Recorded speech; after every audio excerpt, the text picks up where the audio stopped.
Yari Source. I'm your host, Ryan Hills. And I'm Garrett the Hawk Hawkins. I got a conundrum for you. Check this out. What do you do when you've been bitten by a snake and the only known antidote to save you may just kill you itself? It's a pretty tough one. So do you take your chances with the poison that's already racing through your body and hope that your body fights it off? Or do you take your chances with the antidote, which, by the way, may just kill you? It's a tough one. You know, it is. And what's the right answer? I'm not sure, but it sounds like one of those riddles you get in high school where you never really get the answer, but it's not. It's actually the very position that America finds itself in today. Now let's rewind just a bit. To put it bluntly, real estate's nowhere near its bottom. And the reasons for that are twofold. Number one, the real estate market is a function of the credit markets. In other words, real estate is typically purchased with financing. Due to monetary policy employed by the U.S. Federal Reserve and the central banks, the price of debt, meaning interest rates, have been low for too long. Quite too long, in fact, decades, going back to the policies of the Federal Reserve Chairman Alan Greenspan back in the 1990s. And number two, real estate's coming off a bubble. Now, markets that are coming off a bubble typically leave such scars in the minds of investors that it generally takes decades to build the requisite faith up again. Yep. Now, consider how the NASDAQ's still near half the value it was at in nominal terms relative to its value during the dot-com bubble. And likewise, after the stock market crash in 1929 that set off the Great Depression, U.S. equities did not return to that level in equities until 1954. So what's the resolution? Well, in the past, it's always been inflation. Back to our conundrum. I don't think anyone would argue that, historically speaking, inflation and or fighting a war have always basically been the antidote for the past recession and depressions. These have been the go-to antidotes to pull us out of our past financial woes. Problem here is we just fought 2 wars and we simply can't afford to fight another one. So that leaves inflation.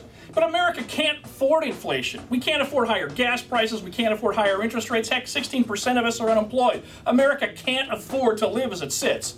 So what do? See, America's been bitten by this snake, the Great Recession, and the antidote, inflation, could just kill us as well. Well, if that ain't the true meaning of damned if you do, damned if you don't, I don't know what is. I don't know what you guys think, but I'm pretty sure that the government will choose option B, inflation, or at least sparking inflation. So what does that mean for America in our future? Well, it means a lot, but let's stay focused on what it means for real estate.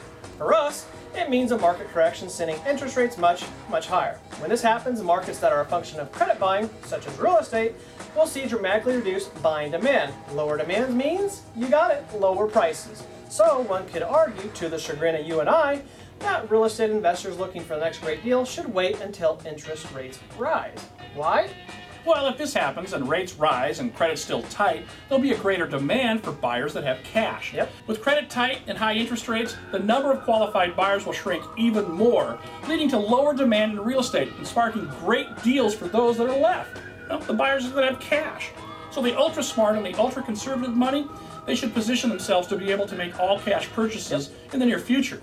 You may disagree with this, but some very smart people share the same view. Heck, Kay Schiller recently predicted a 15 to 20% drop in real estate values. Who knows for sure? I don't, you don't, Kay Schiller doesn't know either, but let me flip the script on you and stay with me here for just a second, okay? If this all goes down like we said it was going to go down, rates rise and credit remains tight, well, wouldn't that signal potential home buyers that are on the fence right now to get off the fence and buy?